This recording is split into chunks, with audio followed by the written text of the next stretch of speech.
Hello students, welcome to Rajauria international school. Social science का second lesson है हमारा inside the earth. अर्थ के अंदर, हमारी धरती के अंदर की स्ट्रक्चर पढ़नी है। इसके पहले हमने पढ़ा था इन्वायरमेंट, अर्थ से बाहर। अब हमें अर्थ के अंदर चलना है। ओके, स्टार्ट करेंगे। Earth is a unique planet in the solar system. हमारे सोलर सिस्टम का सबसे अलग यूनिक प्लैनेट है अर्थ, क्योंकि इसी पर जो लाइफ के सर्वाइवल के लिए जो सारी कंडीशंस होती हैं वो अवेलेबल हैं। जितनी सर्दी चाहिए, जितना टेम्परेचर चाहिए, जितना पानी चाहिए, गैसेस चाहिए, वो सारी यहाँ पे अवेलेबल हैं। हमारी जो अर्थ है वो लगभग 460 करोड़ 460 करोड़ साल पुरानी है। इसकी जो सरफेस है, अर्थ की जो सरफेस, वो इतने सालों में कितनी बार चेंज होती रही है, लगातार चेंजेस उसमें आते रहे हैं। अब हम अर्थ का शेप और साइज़ के बारे में पढ़ते हैं। जो अर्थ का शेप है वो लगभग गोल है। गोल जैसे स्फीयर, स्फीयर मतलब बॉल, जैसे बॉल होती है। The earth is slightly bulging at the equator and flattened at the poles. लेकिन उसमें अंतर कहाँ आता है कि हमारी जो अर्थ है वो आपने देखा होगा, जो ऊपरी दोनों हिस्से होते हैं नॉर्थ और साउथ, उनको पोलर एरिया बोलते हैं। और जब हम ये बीच में एक लाइन खींचते हैं डिवाइडिंग, उसे इक्वेटर बोलते हैं। और जो इक्वेटर हुई, जो ये लाइन हुई, इसको बोलते हैं इक्वेटर एरिया, इक्वेटोरियल। ठीक। और जो नॉर्थ और साउथ के जो सिरे हैं उनको हम बोलते हैं नॉर्थ पोल और साउथ पोल। तो जो पोल्स हैं उनमें हमारी अर्थ जो है वो थोड़ी सी फ्लैटेंड है, चपटी है, हल्की सी। और जो इक्वेटर एरिया है वहाँ पर थोड़ी सी उभरी हुई है, उठी हुई। ओके, तो इसलिए होता क्या है कि जब हम डायामीटर निकालते हैं, डायामीटर समझते हैं, कोई भी गोल स्फीयर है या सर्कल है, उसकी एक सरकमफेरेंस में एक पॉइंट से लेके सेंटर से होके जाने वाली लाइन जो दूसरे सिरे पे जाके सरकमफेरेंस को छुए, उसे डायमीटर बोलते हैं। तो जब हम डायमीटर निकालते हैं तो जो पोलर एरिया का डायमीटर है, क्योंकि पोलर एरिया पे थोड़ी सी चपटी है, तो 43 किलोमीटर, 43 किलोमीटर कम आता है अपेक्षाकृत इक्वेटोरियल डायमीटर के। जो हमारे इक्वेटर पे डायमीटर है उससे पोल्स का जो डायमीटर है वो 43 किलोमीटर्स कम है। लेकिन बाकी सारी प्रैक्टिसेस के लिए हम जनरली यही मानते हैं कि जो अर्थ है हमारी वो गोल है। इस 43 किलोमीटर्स को हम इग्नोर कर देते हैं। लगभग 230 साल पहले 230 BC, ओके, इरेटोस्थनीज एक ग्रीक फिलोसफर थे, ग्रीस से थे। इरेटोस्थनीज इनका नाम था। वो इजिप्ट में रहते थे, मिस्र में रहते थे। उन्होंने अर्थ का साइज़ निकालने की कोशिश की थी और उनकी जो कैलकुलेशन थी वो इतनी सटीक थी, एक्यूरेट थी कि जो आज की निकाली हुई कैलकुलेशन है, जिसके लिए इतने सारे इक्विपमेंट मिले हुए हैं, उनके थ्रू जो निकाला गया और जो उन्होंने निकाला था, वो इक्वेटोरियल जो सरकमफेरेंस निकाला था उन्होंने, वो निकाला था 40,000 किलोमीटर्स, 230 BC में जो उन्होंने निकाला था। और आज जो निकला है एक्चुअल इक्वेटोरियल सरकमफेरेंस जो निकाला गया है वो 40,075 किलोमीटर्स। अब इंटीरियर ऑफ द अर्थ, अर्थ के अंदर की संरचना के बारे में हम पढ़ेंगे। जो डिटेल स्टडी है वो अर्थ के इंटीरियर की, वो की जाती है जियोलॉजिस्ट के द्वारा। जियोलॉजी साइंस की वो ब्रांच है जो अर्थ के इंटरनल स्ट्रक्चर का स्टडी करती है। ओके, और जो व्यक्ति इसमें इन्वॉल्व होते हैं उन्हें जियोलॉजिस्ट बोलते हैं। अर्थ के स्ट्रक्चर के बारे में इनिशियली जो नॉलेज है वो हमें जियोग्राफी से मिलता है, भूगोल से। कि जो बाहरी जो नॉलेज है वो कहाँ से, भूगोल के थ्रू मिलता है। लेकिन हम डेप्थ में जाते हैं डिटेल स्टडी में तो वो जियोलॉजी होती है। हमें जो जियोग्राफी है वो हेल्प करती है ये समझने में कि अर्थ की सरफेस पे चेंजेस कैसे हो रहे हैं। जैसे ड्राउट है, फ्लड है, वाटरफॉल्स हैं, रेन्स हैं, सी ओशियन है, रिवर का फ्लो है, इनकी वजह से क्या होता है, अर्थ की संरचना स्ट्रक्चर बदलती रहती है। अर्थ का सरफेस, वॉल्केनिक इरप्शन है, अर्थक्वेक्स हैं, सुनामीज हैं, इनकी वजह से अर्थ सरफेस बार बार डिस्टर्ब होती जाती है। आज हम देख सकते हैं स्पेस में टेलीस्कोप के थ्रू, लेकिन सेम चीज़ पॉसिबल नहीं है अगर हम अर्थ के अंदर देखना चाहें। है कोई ऐसा टेलीस्कोप जिसके हम अर्थ के अंदर देख सकें? नहीं है। यहाँ तक कि हम मून की सरफेस पर भी पहुँच गए हैं, लेकिन अभी तक हम अर्थ के सेंटर में नहीं पहुँच पाए हैं, मतलब अर्थ के अंदर घुसने की कोशिश में कामयाब नहीं हो पाए हैं। इसकी कई वजहें हैं। पहली तो ये है कि अर्थ के अंदर का जो टेम्परेचर है वो सेंटर पे जो माना गया है अबाउट 5000 डिग्री सेल्सियस है, 5000 डिग्री सेल्सियस टेम्परेचर है। दूसरा ये कि जैसे जैसे हम अर्थ के अंदर घुसते जाते हैं तो गहराई के साथ साथ ये टेम्परेचर बढ़ता जाता है और मैक्सिमम 5000 डिग्री सेल्सियस पहुंच जाता है। इसीलिए स्टडीज़ करना मुश्किल हो पाता है। तो ज़्यादातर जो हमारा नॉलेज है वो अर्थ के स्ट्रक्चर और इंटीरियर के बारे में, वो किस आधार पे है? हमारे सिस्मिक अर्थक्वेक वेव्स के आधार पे। जो अर्थक्वेक आते हैं, भूकंप जो आते हैं, उनकी जो वेव्स होती हैं, seismic waves, seismic earthquake waves, उनके आधार पे हमने निष्कर्ष निकाले हैं कि अर्थ के अंदर कैसा होगा। क्योंकि जो वॉल्केनिक इरप्शंस हैं उनके थ्रू जो मटेरियल निकलता है उनकी कंसिस्टेंसी देखी जाती है, तो उससे अनुमान लगाते हैं कि अर्थ के अंदर कैसा रहा होगा। तो हमने इन सब स्टडीज़ से क्या सीखा है? वो ये सीखा है कि earth is not composed of the same material, कि अर्थ जो है पूरी एक ही मटेरियल से नहीं बनी हुई है, डिफरेंट डिफरेंट मटेरियल अर्थ में पाए जाते हैं। दूसरा ये कि जो अर्थ के मटेरियल की डेंसिटी है, सघनता, वो बढ़ती जाती है जैसे जैसे हम सेंटर की तरफ बढ़ते हैं। अर्थ के इंटीरियर जो मटेरियल है, अंदर जो मटेरियल है, वो जैसे जैसे हम सेंटर की तरफ बढ़ते हैं अर्थ के, उसकी डेंसिटी बढ़ती जाती है। और इस बदलती हुई डेंसिटी और दूसरी फिजिकल और केमिकल प्रॉपर्टीज़ के आधार पे हमने अर्थ को जो मटेरियल है ना, उसको तीन पोर्शंस में डिवाइड किया है। कॉन्सेंट्रिक लिखा है, कॉन्सेंट्रिक लेयर्स। कॉन्सेंट्रिक मतलब एक ही सेंटर है, उसकी 3 लेयर्स अलग अलग बांटी गई हैं। अगर इमेजिन करने के लिए आप चाहें तो आप एक प्याज का, अनियन का एग्जांपल ले सकते हैं, जिसकी अलग अलग लेयर्स होती हैं, है ना। वैसे ही 3 लेयर्स में हमने अर्थ की स्ट्रक्चर को बांटा है। वो 3 लेयर होती हैं, क्रस्ट, मेंटल और कोर। क्रस्ट, मेंटल और कोर। अब पहले हम पढ़ेंगे क्रस्ट, जो सबसे ऊपरी लेयर है। ठीक, the crust is solid outer layer of the earth. Crust जो है वो अर्थ की सॉलिड सबसे बाहरी लेयर है, सॉलिड है। इसको हम लिथोस्फीयर पढ़ते हैं, जैसा कि इससे पहले वाले वीडियो में आपने सुना था, लिथोस्फीयर लैंड थी, है ना। The crust has the following characteristics. अब क्रस्ट की प्रॉपर्टीज़ क्या क्या है? ये कई तरह की रॉक से मिलके बना होता है। ठीक, इसकी जो थिकनेस है वो 16 किलोमीटर से 60 किलोमीटर तक, 16 से 60 किलोमीटर, मतलब 16 किलोमीटर से 60 किलोमीटर तक हो सकती है। कहीं पे क्रस्ट 16 किलोमीटर मोटी है तो कहीं पर 60 किलोमीटर तक भी हो सकती है। अब देखिए ये फिगर बना हुआ है, ऐसे इसको कट करके दिखाया गया है कि अर्थ अगर एक गोले की तरह है, बॉल की तरह, तो उसके अंदर की स्ट्रक्चर कैसी होगी।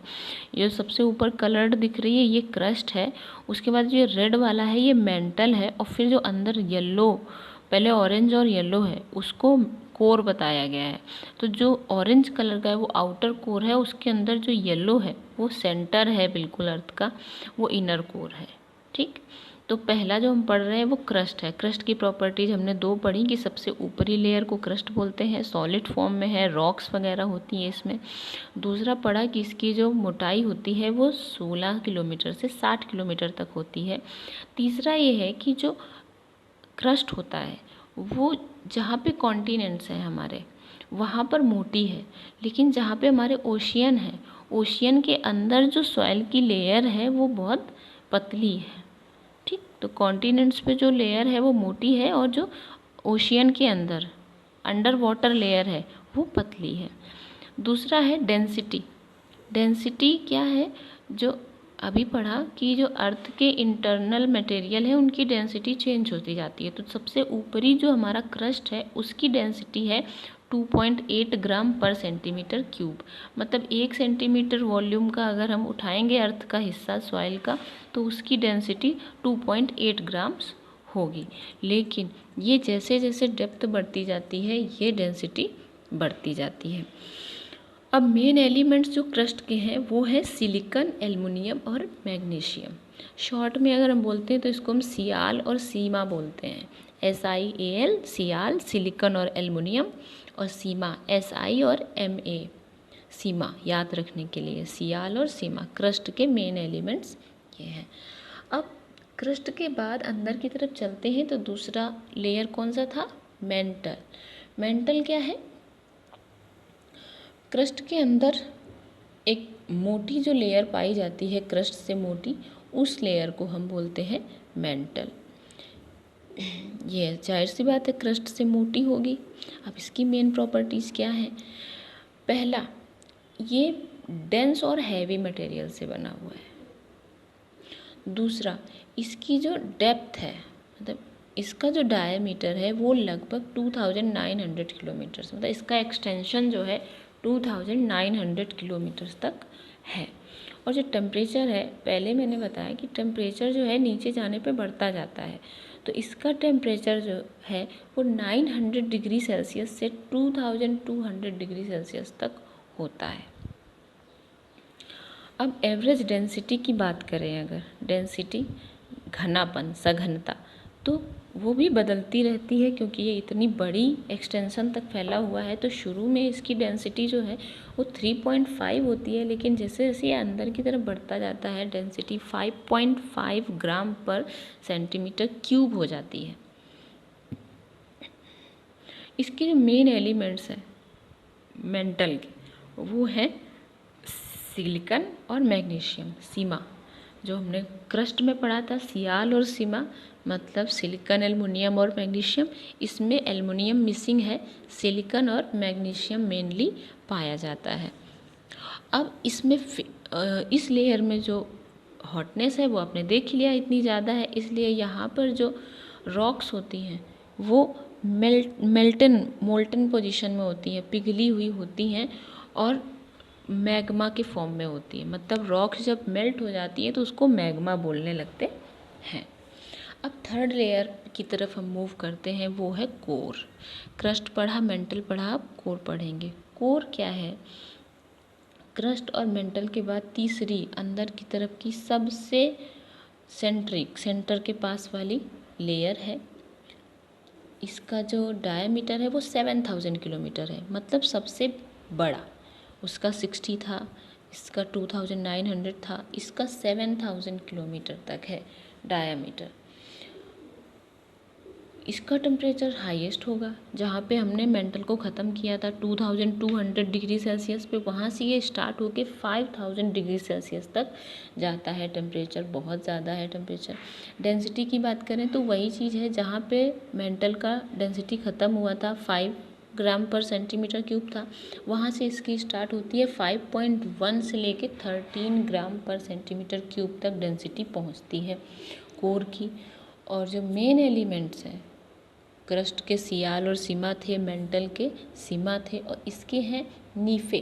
Ni निकिल और फे आयरन Fe, दोनों को मिला के बनाया नीफे।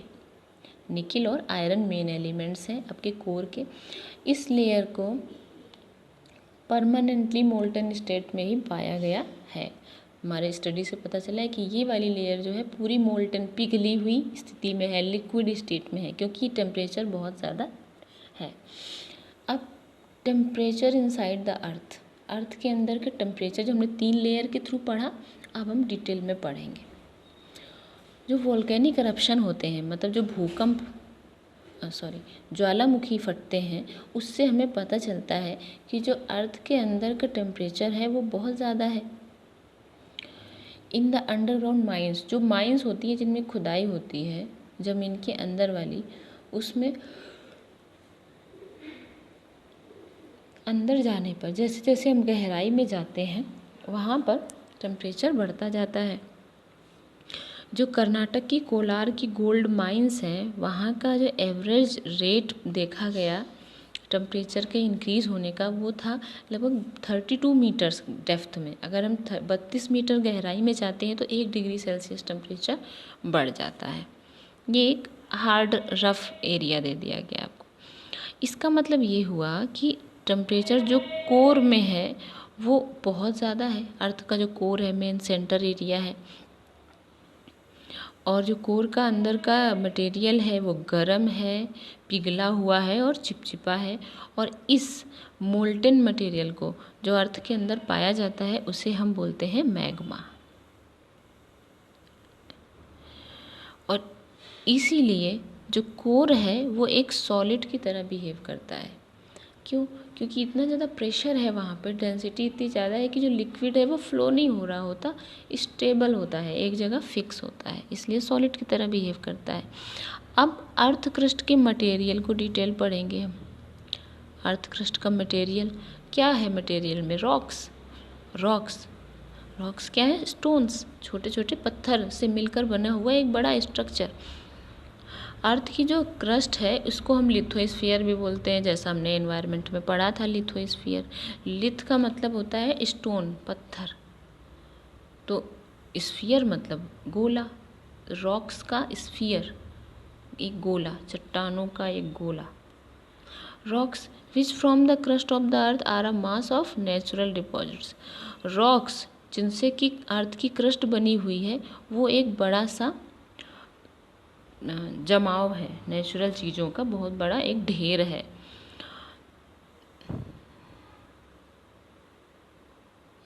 रॉक्स जनरली किन किन चीज़ों से मिलके बनते हैं? ग्रेनाइट, सैंडस्टोन और मार्बल।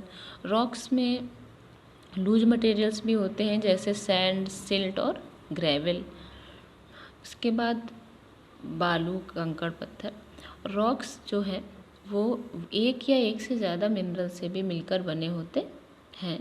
रॉक्स का कोई डेफिनिट केमिकल कंपोजिशन नहीं होता है, क्योंकि रॉक्स एक मिक्सचर है तो उसका डेफिनिट केमिकल कंपोजिशन नहीं बना सकते हम। The common minerals found in the rocks are quartz and feldspar. जो रॉक्स का कॉमन मटेरियल है वो है क्वार्ट्ज और फेल्सपार। लगभग 12 रॉक फॉर्मिंग मिनरल्स हैं, उनके नाम आप खुद पता करिए। Okay, minerals are those substance which occur naturally in the rocks. अब ये मिनरल की डेफिनेशन है। मिनरल क्या होते हैं? वो सब्सटेंसेस होते हैं जो रॉक्स में नेचुरली पाए जाते हैं, उनको किसी ने प्लांट नहीं किया है, वो रॉक्स में नेचुरली मिलते हैं, जिनको माइनिंग के थ्रू निकाला जाता है, उनको मिनरल्स बोलते हैं। हर मिनरल्स में यूजुअली 2 से 3 सिंपल सब्सटेंस होते हैं। हर मिनरल में उन सिंपल सब्सटेंस को हम एलिमेंट बोलते हैं। अब मिनरल का एक डेफिनिट केमिकल कंपोजिशन होता है। मिनरल हमें मेटल और केमिकल्स प्रोवाइड करते हैं। मिनरल्स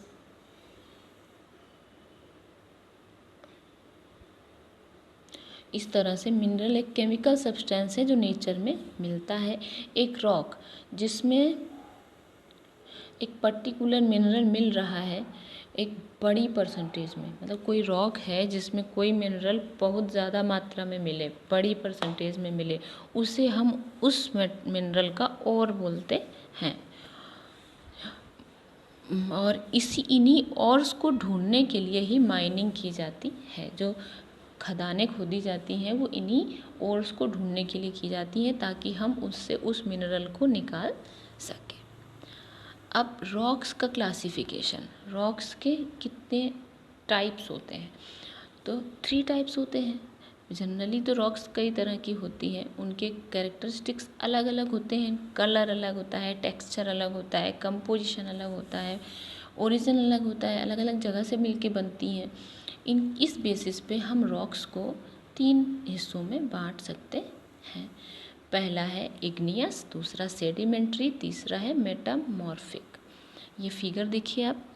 सबसे पहले जो लेफ्ट हैंड साइड में ऊपर ये बना हुआ है, ये है इग्नियस रॉक, दूसरा ये सेडिमेंट्री और तीसरा मेटामॉर्फिक। ओके, फर्स्ट है igneous rocks. The word igneous जो वर्ड है वो आया है, लैटिन वर्ड है ये, इग्निस से। इग्निस का मतलब होता है फायर, आग। आग से मिलके ये वर्ड बना है, तो इग्निस का अर्थ हुआ आग्नेय चट्टानें। अग्नि से उत्पन्न हुई, आग से जो चट्टानें उत्पन्न हुई हैं और ठंडे होने पर चट्टान बन गई हैं।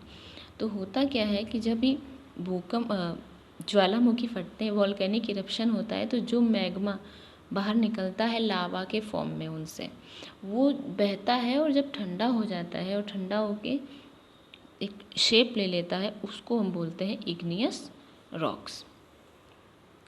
ये फिगर बना हुआ है देखिए कि इसमें एक ये ज्वालामुखी है, वॉल्केनो, जो इरप्ट हुआ है और इससे ये रेड कलर का लावा बाहर निकला है और ठंडे होने पर देखिए ये डिफरेंट डिफरेंट टाइप की 4 चट्टानें दिखाई गई हैं। ये इस तरह से बन सकती हैं, है ना। ओके, आगे। अब इन जो ये इग्नियस रॉक्स होती हैं, इनकी कैरेक्टरिस्टिक क्या हैं, क्या क्वालिटीज़ हैं।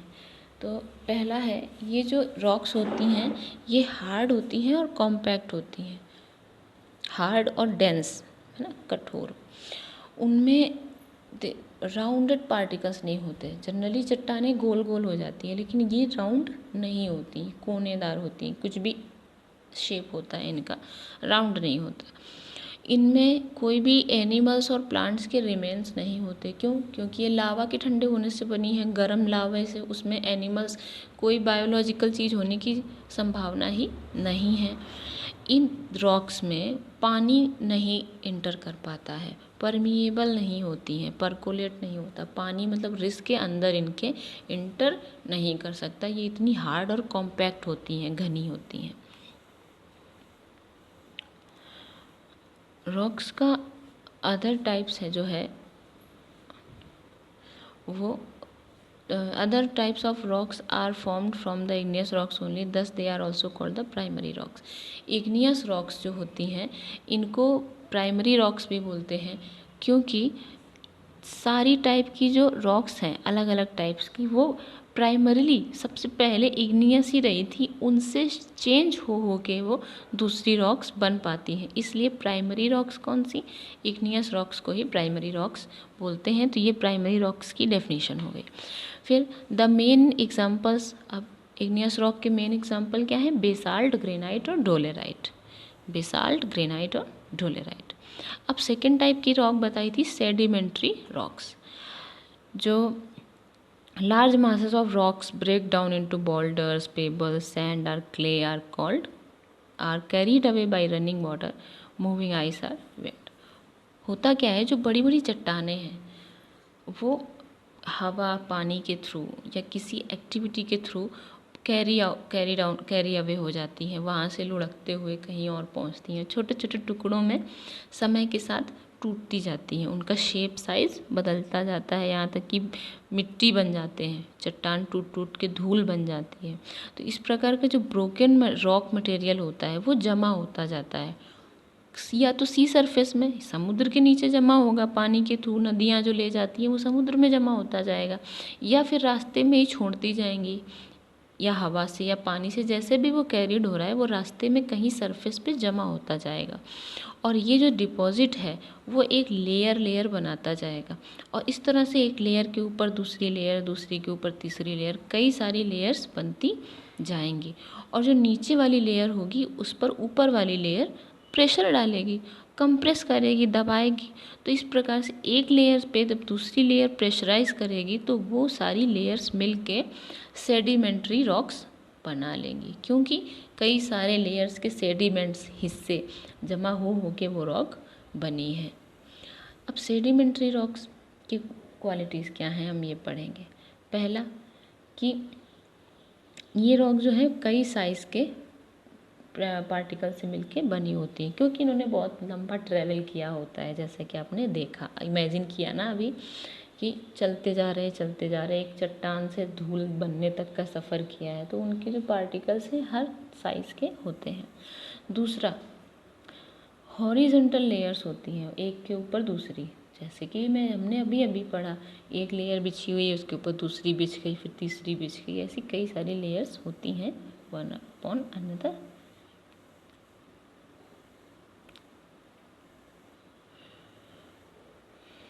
फिर तीसरा पॉइंट ये है कि ये जो रॉक्स होती हैं वो जनरली अंडर वाटर ही होती हैं, ठीक है।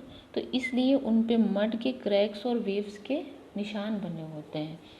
जब ये रॉक्स ट्रैवल करके लुढ़क के किसी तरह हवा पानी के साथ बह के जाती है, तो फाइनली जनरली इनको समुद्र में ही जाकर रेस्ट मिलता है। तो इसलिए पानी में ही बनती हैं एक्चुअली मोस्ट ऑफ देम। तो उन पे पानी के या कीचड़ के मार्क्स और वेव्स, लहरें सी बनी हुई होती हैं। अब सेडिमेंट्री रॉक्स जो होती हैं वो सॉफ्ट होती हैं आपकी इग्नियस रॉक से। इग्नियस रॉक्स हमने पढ़ी कि बहुत हार्ड होती हैं, कॉम्पैक्ट होती हैं, लेकिन ये सॉफ्ट होती हैं। These rocks are also contain remains of animals. इन रॉक्स में एनिमल्स के रिमेन्स भी होते हैं, जो मरे हुए जानवर, पेड़ पौधे रास्ते में मिले, ये उनको भी समेट के अपने साथ अपने बीच में ले जाती हैं। लेयर्स के बीच में इनके फॉसिल्स मिल जाते हैं। फिर द मेन एग्जाम्पल इनका मेन एग्जाम्पल अगर देखें तो सैंड स्टोन और लाइम स्टोन, बालू पत्थर और चूना पत्थर इसको बोलते हैं। अब तीसरी तरह की रॉक्स पढ़े तो हम मेटामॉर्फिक रॉक्स। ये क्या होती हैं, जो अभी हमने पढ़ा ना, इग्नियस रॉक्स से चेंज होकर सेडिमेंट्री रॉक्स बनी, और सेडिमेंट्री रॉक्स, तो इग्नियस रॉक्स और सेडिमेंट्री रॉक्स ग्रेजुअली कई सालों के बाद चेंज होते होते एक्सेसिव हीट और प्रेशर में अर्थ के इनसाइड वो एक तीसरी तरह की रॉक्स में कन्वर्ट हो जाती है, जिनको बोलते हैं मेटामॉर्फिक रॉक्स।